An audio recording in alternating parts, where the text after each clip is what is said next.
Hello दोस्तों, हमारे सुशीला किरण के गीत में आप सबका बहुत बहुत स्वागत करते हैं, वेलकम करते हैं और अभिनंदन करते हैं। आज आप लोगों को एक बहुत मजाकिया चुटकुला नाच गीत सुनाने जा रहे हैं। आप लोग फुलवाज करके जरूर सुनिएगा। ये ठंडी के मौसम का गाना है। जो ठंडी तो इस समय चली गई थी, लेकिन बारिश हुआ, पत्थर गिरा, उसी वजह से ठंडी कुछ आ गई। तो एक रजाई और ठंडी के बारे में ये बात है। आप लोग फुलवाज करके जरूर सुनिएगा। और अगर गीत पसंद आएगा तो चैनल को लाइक और सब्सक्राइब जरूर कीजिएगा और कमेंट करके जरूर बताइएगा कि ये गीत आप लोगों को कैसा लगा। बहुत सुंदर गीत है। एक पत्नी जब अकेले रहती है तो उसी समय का गीत है, ठंडी का। उसका पति परदेश चला गया था और यहाँ पे ठंडी हो रही थी, रजाई नहीं था कि था, लेकिन अब आप लोग इस गाना के माध्यम से जरूर सुनिएगा।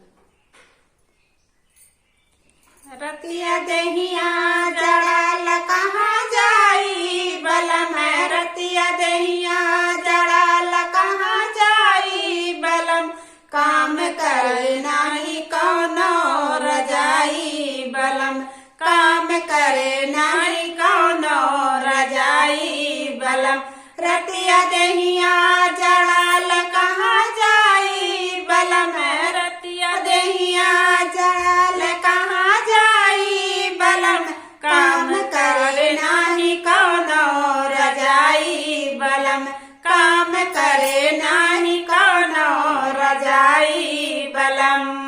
कार्तिक दिवाली बीतल बीतल अगहनवा, कार्तिक दिवाली बीतल बीतल अगहनवा, छोड़ के कमाए गैला हमरो सजनवा, छोड़ के कमाए गैला हमरो सजनवा, कार्तिक दिवाली बीतल बीतल अगहनवा, कार्तिक दिवाली बीतल बीतल अगहनवा, छोड़ के कमाए गैला हमरो सजनवा, छोड़ के कमाए गैला हमरो सजनवा, अगिया लाग गई तोहरे कमाई बलम, अगिया लाग गई तोहरे कमाई बलम, काम करे नाही कौनो रजाई बलम, काम करे नाही कौनो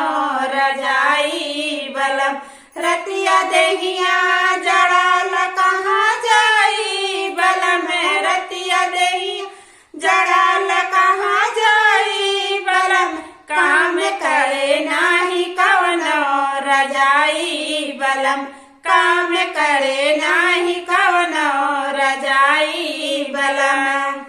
ककरा पे करी हमें सलाह सिंगरेवा, केकरा पे करी हमें सलाह सिंगरेवा, नीक नहीं लगे पिया घरवा दुअरेवा, नीक नहीं लगे पिया घरवा दुअरेवा, केकरा पे करी पिया सलाह सिंगरेवा, नीक नहीं लगे पिया घरवा दुअरेवा, नीक नहीं लगे पिया घरवा दुअरेवा, बोला कैसे करिया बिताई बलम, बोला कैसे करतिया बिताई बलम, काम करे नाही कौनो रजाई बलम, काम करे नाही कौनो रजाई बलम, रतिया दहिया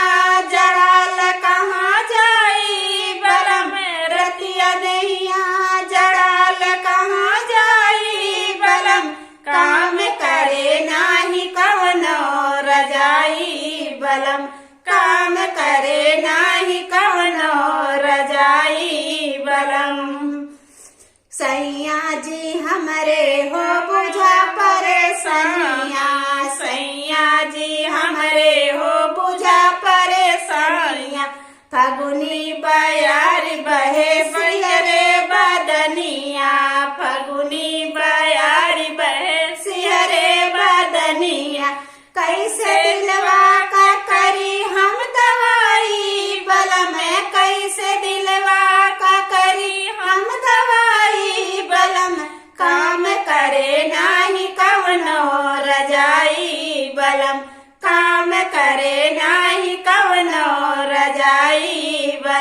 रतिया दहिया जड़ाल कहाँ जाई बलम, रतिया दहिया जड़ाल कहाँ जाई बलम, काम करे नाही कवनो रजाई बलम, काम करे नाही कवनो रजाई बलम। हेलो साथियों, चुटकुला नाच गीत आप लोगों को जैसा लगेगा कमेंट बॉक्स में जरूर बताना। बहुत प्यारा, बहुत अच्छा गीत है। ये ठंडी के मौसम का गीत है। आप लोग फुलवात करके जरूर सुनिएगा। ठंडी जा रही है। फिर मिलेंगे आपको अगले गाने में, तब तक के लिए धन्यवाद।